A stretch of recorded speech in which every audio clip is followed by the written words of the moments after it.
Hello to Gavin Partridge. How are you today? Hi, my friend. Hello, Ruben. Thank you so much for having me on your program today. I'm doing great, thank you. Thank you for letting me interview you tonight. Can you tell me how long have you been a weather forecaster for? That's no problem at all. You're very lucky. I don't do many interviews. The amount of interviews I've done since I've been doing Gavs Weathervids in 2012 is probably about four, three, four. So I don't give interviews. You're very, very lucky, my friend. No. So how long? Well, there are varying degrees of weather forecasting. So, I've actually been doing like literal forecast. About 2003 when I started. I posted the Weather Outlook forum was where I joined. Back in the day in the year 2000, actually, that was really, really long time ago.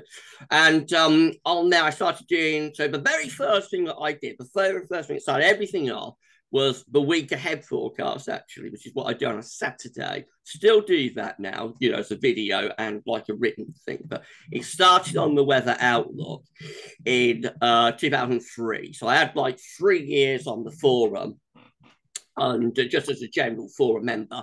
And then I started doing most little forecasts every Saturday on the Weather Outlook forum. And from that, it gradually built up. So I started doing a few more little forecasts here and there. And then in 2012, I started, well, it's New Year's Eve 2011, but I didn't do the first upload till 2012. I started a YouTube channel, which was like just like a personal channel in my name, Gavin Partridge.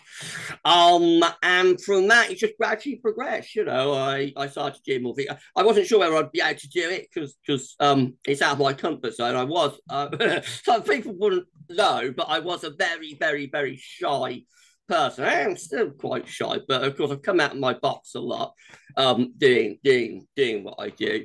Come out of my shell a lot.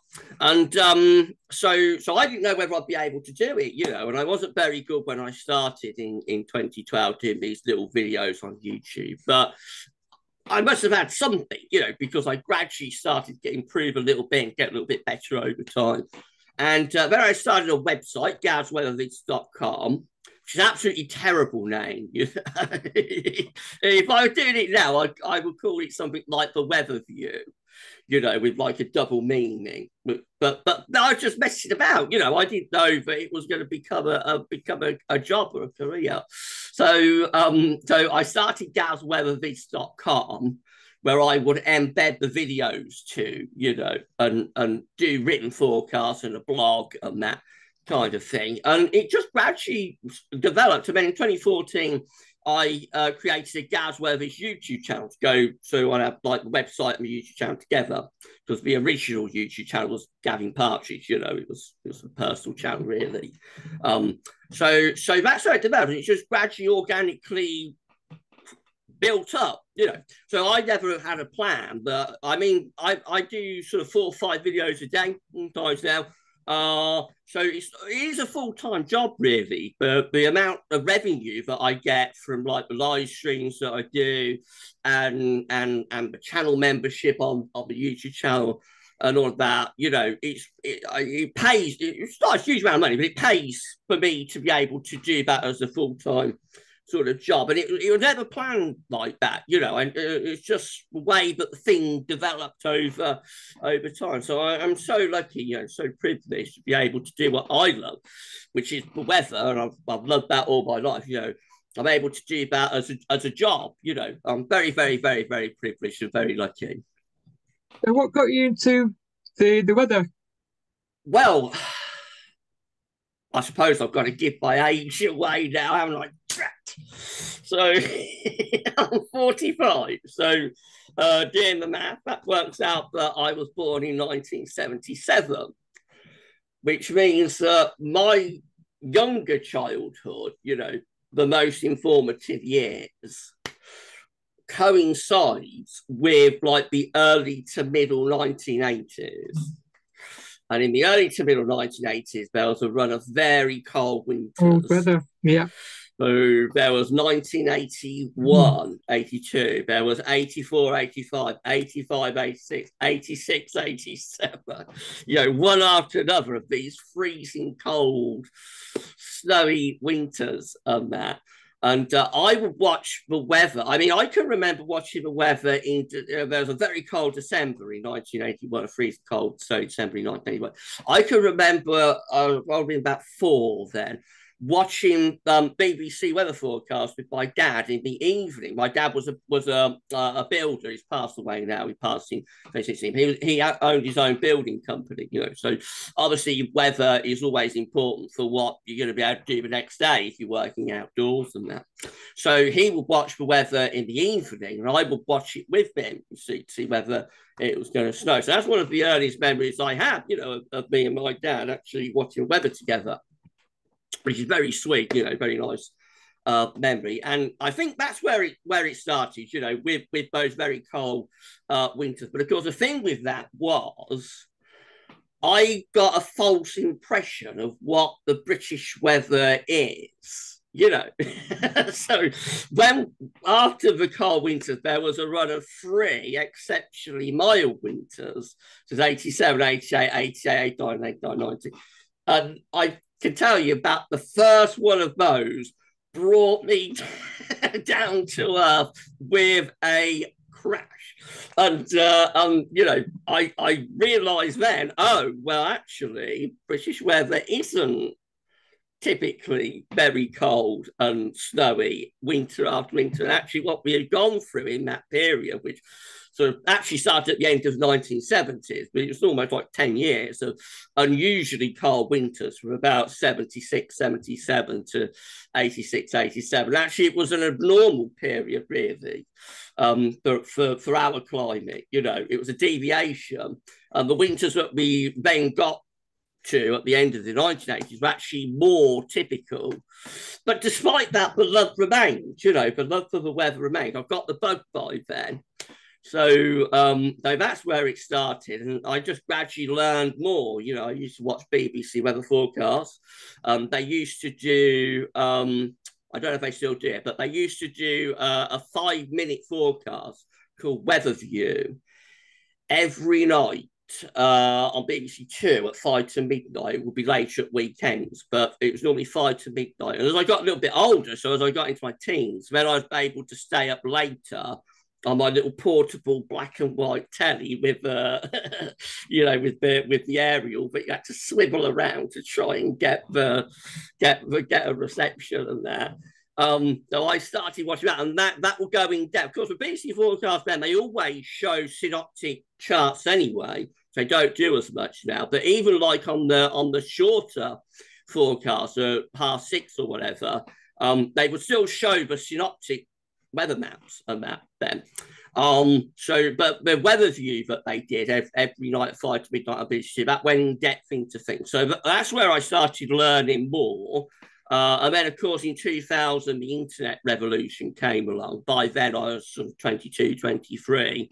And I was ready, you know, to really start soaking up the knowledge, because everybody can do weather forecast, but everything's online, you know, all the charts, the information, the data, it's all out there online. It has been since the dawn of the internet. But it's a way that you interpret, you know, you've got to interpret the charts and the data. So it's been a gradual progression, but it's like I started with the bug, you know, I got the bug when I was about 4 years old. So it's been a lifelong passion and love. Yeah, because I think me and you are the same age. Because in your birthday in March, No, October, my October. 17th of October, So yes, 1977. yeah, I'm 77 in March. Oh, right. Okay. You're a little bit older than Yeah, me then. just a little bit. Just a little bit. Yeah, If we was at school together, you would have been in the year above me, wouldn't you? You know, you'd have yeah, been in the year above. Yeah. yeah. Because I remember the 80s in Cornwall, because we had snow and they had icicles actually inside. That's how cold it was. I remember it very Oh, well. there was some Mm. brutal cold winters in the 1980s, you know. But it was an exception. We went through like a similar run but not quite to, well, say not quite to the same severity, but actually December 2010 was more severe than anything that occurred in the 1980s, actually. But we went for a similar run from 2008, 9 to 2012, 2013, you know.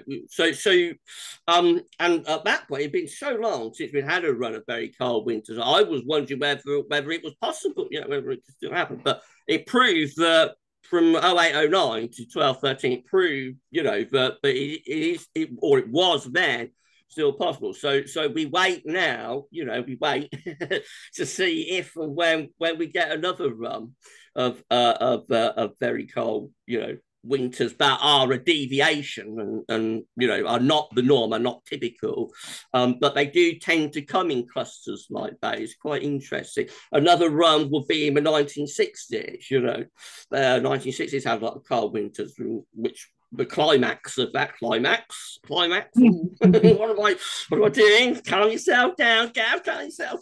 No, the climax of that in the 60s was the daddy of cold winters, of course, 62, 63. But yeah, it is interesting. You know, it's very interesting. But a cat can't really come in. Oh, it's gone. Okay, it is interesting. That how we get these runs of colder winters that are a deviation to the norm. Same as the winds. Is it the bad winds? Was it 19 in the 90s? Oh, well, there are a few storms, weren't there? So there was 87, there was the 87 storm, the Michael Fish thing. Yes. Although, you know, he made, I think Sir Michael, I call him, because he should have had a knighthood, really, because he did so much, you know, so much for meteorology and weather. So I call him Sir Michael. I think Sir Michael Fish, you know, despite the embarrassment at the time of that, you know, I think he made a pretty good life for himself out of that, actually. Yeah. You know, I think he did all right. He did all right from it. And he was technically right. It wasn't a hurricane. You know, we had hurricane force winds, but it wasn't a hurricane because we can't get hurricanes because we're not a tropical or subtropical climate. So it was technically correct, but it was a bad forecast, you know.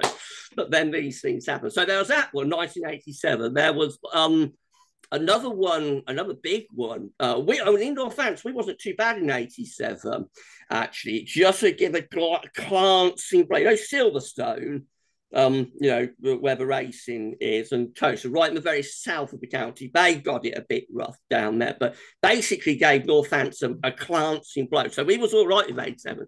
But we had another really big storm in 1990, which was the Burns night storm. So that would have been January 1990.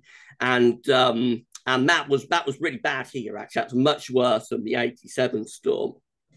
So there was that one.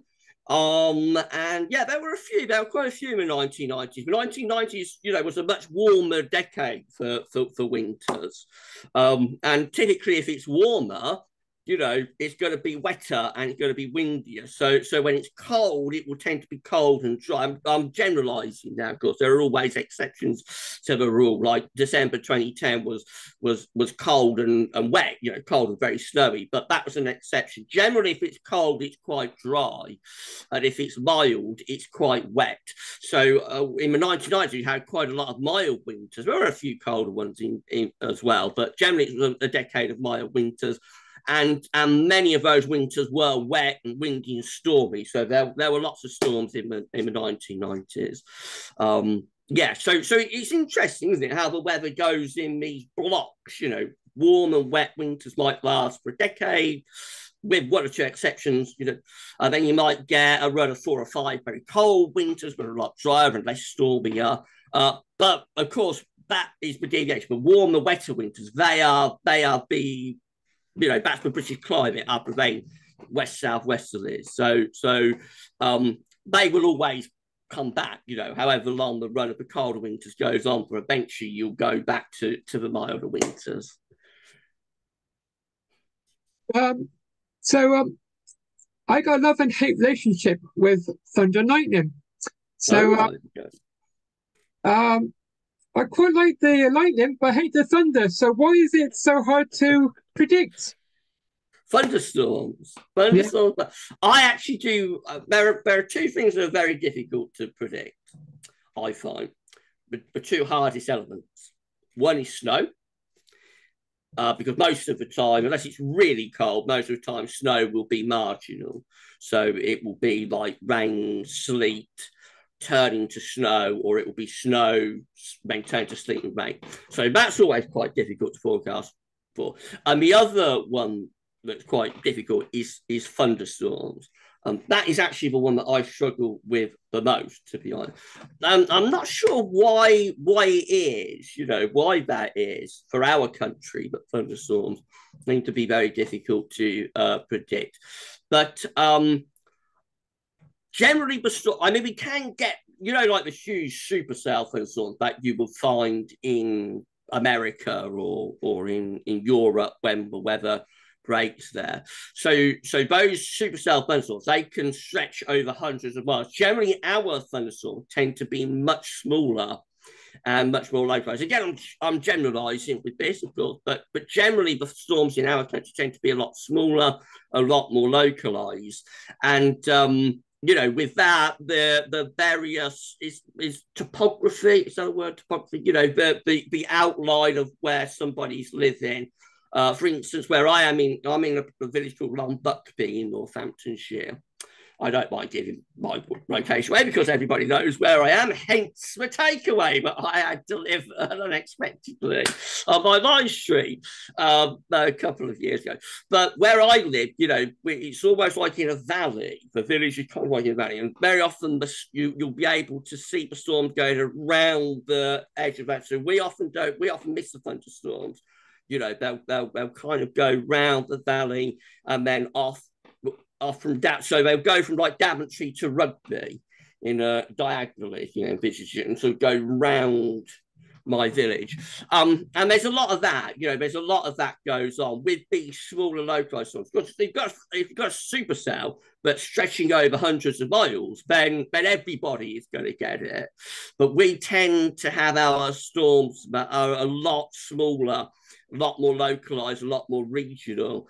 And that creates a much more significant level of difficulty, to be able to predict where those storms are going to occur. But yeah, it's all part of the fun of trying to do forecasting. But I tend to do better with snow. I've got my little rule of thumb for snow to work out where's like get rain, where's like get snow. And normally, the calculation works with the upper air temperatures and the dew points, etc., etc., etc. Normally, the calculation works all right. So I do better with snow than I do with thunderstorms. I guess all the elements have got to be there for it to happen. Yeah, you've got to have the storms. You've got to have a reasonable amount of the convective potential, but you don't want it too overtop. Got to have some humidity. And where we often fall down in this country, I've found over the years, is like to get a trigger. So you can have as much, we call it cape and lifted. You can have as much convective potential actually as you want. You can have huge levels of cape sometimes. But if you've not got a trigger to trigger the storm, which would normally be like a weather front or a convergence line or some feature, then that's where we tend to fall down a little bit in this country, and those triggers I've found over the last few years, but like the southeast tends to do a little bit worse. The thunderstorms, like London, East Anglia. So those triggers I think they tend to be a little bit further north and west than they used to be as well. So it tends to be more northern and west areas that seem to get the trigger for the storms, where the southeast, often you'll just get, like last year when we got to 40 degrees, you will think, because it was in the east where we had the exceptional heat. It was very hot everywhere, but it's like that 40-degree temperature will stretch at the A1, I think. And so you will think that where it's hottest, would be where the storms would then occur, but actually the storms occurred to the northwest. And what happened for the east and southeast was just like a cold front came through, but it was so weak, but it just brought like a push of cloud and the wind picked up a little bit in the evening as well. And just pushed through very, very nonchalantly and didn't really do very much. And we've had a lot of that over the last few summers, which I think is quite a significant change actually to the summers that I remember back in the 90s and the 80s, where even if it wouldn't get that hot, we wouldn't get to 40 degrees in the 1980s summers.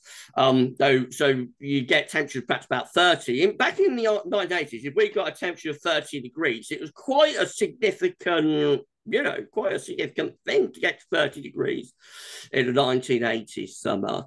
But the thunderstorms were better, surprisingly, for the east and for the south anyway. The thunderstorms seemed to be more widespread, more severe, better storms back then.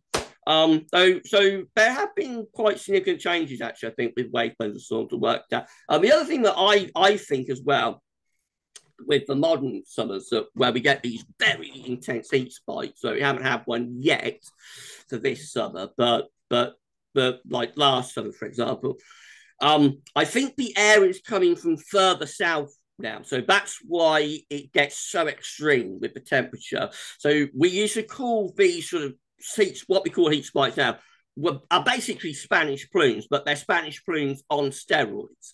So back in the 80s and 90s, these Spanish plumes would have the air originating from Spain, but hence the Spanish plume.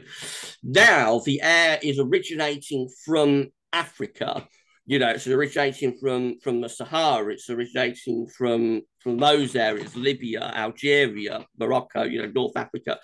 And I think with that, the air is drier as well. I think there's a drier element to the air, which means that it perhaps isn't quite as humid as it would have been in a classic, typical Spanish plume sort of 20, 30 years ago. But so not quite humid, but it's more, the heat is more intense, the air's drier, and that means that there's less humidity, less moisture, less availability for thunderstorms, and particularly so for the south and the southeast, for London, for East Anglia. That's my, I don't know, but that's my suspicion about what's been happening the last few summers. So, can you tell me more about how is it hard to predict the snow? Can you say that again, please, Hubert? How hard is it to predict the snow? Snow is difficult, but I find it easier than thunderstorms. But there is a uncertainty with snow. We don't, and a lot of that is due to how unusual it's become. It's nowhere near as frequent and common to get snow in the winters now as it was 10, 15, 20 years ago, back in the 1980s, let's say. No, the modelling doesn't deal with it tremendously well, because I don't think it's an element that the modelling is used to seeing, so that creates an element of uncertainty. But generally, the parameters for snow still work. So if you've got the right upper air temperature, you've got the right dew point, generally it's relatively easy to work out where it's likely to snow and where it's likely to rain. And of course, if we get very cold weather, and with that, I'll be thinking about the beach in the east, for example, in 2018, then it's no problem at all, because the air is so cold that any precipitation that falls out of the sky is just going to be snow or Drupal or whatever. No, so that's easier, it gets very cold. Of course, we don't get it extremely cold that often. Generally, in this country, the snow will be more of a marginal scenario. So you've got to look at things like height as well. That makes quite a significant difference with more marginal snow, how far above sea level are places. But generally the dew point, upper air temperature, combined works pretty well for me, and I normally do all right with snow. So tell me more about the jet stream. That's a lot to do with weather, isn't it? Yeah, fast ribbon of air, high up in the atmosphere. Yeah, the jet stream is interesting because, of course, in the northern hemisphere, the jet stream will go from west to east, and um, where we are in our part of the world, we're very impacted by the jet stream. So some places are impacted more by the jet stream than others. So, for example, if you're in Eastern Europe or Southern America, you will be less impacted by the jet stream than areas further north. And of course, coastal regions are going to be impacted more by the jet stream because the jet stream will pick up energy as it comes across the ocean. So anywhere that's like downstream of a jet stream near an ocean, so for that, you'll be talking about the northwestern coast of America, you'll be talking about the northwestern coast of Europe, anywhere that's like head on, face on to a jet stream is going to be impacted by it. And that's the position that we find ourselves in. So what I was talking about earlier on, with the cold winters that we had in the United States being the exception to the rule, the reason for that, or a lot of the reason for that, there's two reasons for that. So one reason for that is what we call the Gulf Stream, which is a current of very warm water in the North Atlantic that runs up the east coast of America and then moves out into the North Atlantic and eventually finishes up like in the Norwegian Sea and Svalbard and that sort of area. So it ends up. But we're impacted by that. That runs like to the southwest of our country and up the western side.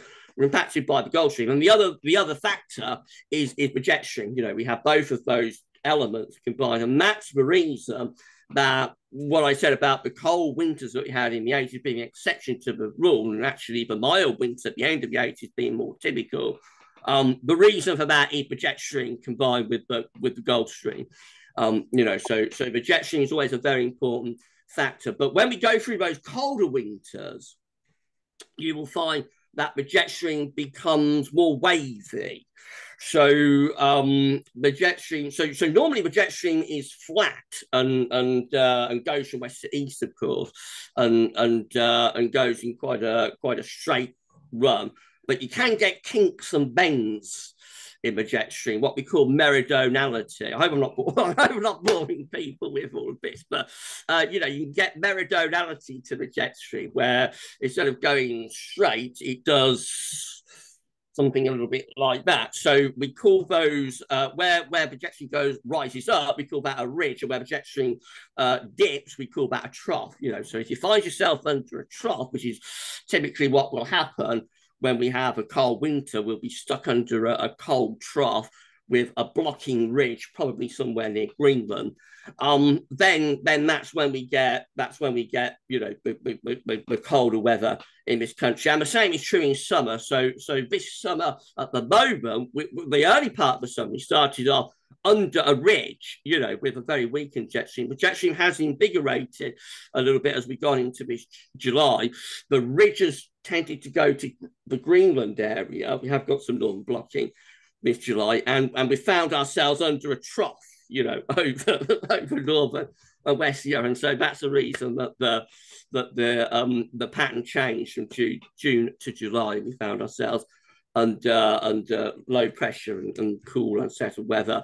Of course, with that though, the hot air from Africa is still there across southern Europe though, so that's the reason at the moment they're getting very, very hot conditions down in the Mediterranean across southern Europe, because the heat wants to go north, the heat wants to expand out, across the continent, really. And ultimately, warmth and heat is trying to go from the south to the north in the northern hemisphere. So any way of transporting that, and another great example of that is hurricanes. What hurricanes are doing fundamentally at their core is they're trying to transport heat from the tropic to the polar region. It's one of the cooling mechanisms of the planet, basically, a hurricane. So at the moment, the heat is kind of stuck across southern Europe. The jet stream and this trough that we've found ourselves under across northern and Western Europe, that is not allowing the heat to expand out, from southern Europe. So that's the reason that they're so extremely hot at the moment across the south. If and when the jet stream and the trough shifts and moves, then that heat will be able to start going northwards, expanding out across the continent. And southern Europe, while still hot, of course, because it is summer, so it is going to be hot in Italy and Spain and etc., Algeria, those areas. Of course, Sardinia, those areas, Malta have been so very, very hot. It will still be hot, but it won't be as hot. The heat will relent, if it is able to go northwards. Can you tell me where can people find you on social media? Well, I've got the Gavs Weathervids YouTube channels I spoke about at the start. So just go to YouTube in the search engine and put in Gavs Weathervids or Gavin Partridge Weather, as I appreciate Gavs Weathervids is a little bit of typing. So it's easy. Just put Gavin Partridge Weather or Gavs Weathervids into the YouTube search engine, and my channel will appear. We're at 60 subscribers. He's got another 40 to get to 16.5k. We're also on Twitter, we're on Facebook, we're on Instagram, although I don't do all that much with Instagram really, but yeah, we're across all of the social. Well, it's not Twitter now, it's X, isn't it? Elon has rebranded. So, but if you go to X, formerly known as Twitter, and look for Gavs Weathervids, then we're there. We've got over 17,000 subscribers there. We're on Facebook. So yeah, we're across the socials. Thank you for letting me chat to you this evening. I'm going to play 5-star called Rain or Shine. So thank you for chatting to me tonight, Gavin Partridge. Thank you so much, Ruben. It's been my pleasure. Thank you so much. Have a great day, my friend. Have a great day. Thank you so much. Same to you. Enjoy the rest of your Bye-bye, everybody. Bye-bye, everybody. Goodbye, Gavin. Goodbye. Bye-bye. Bye-bye.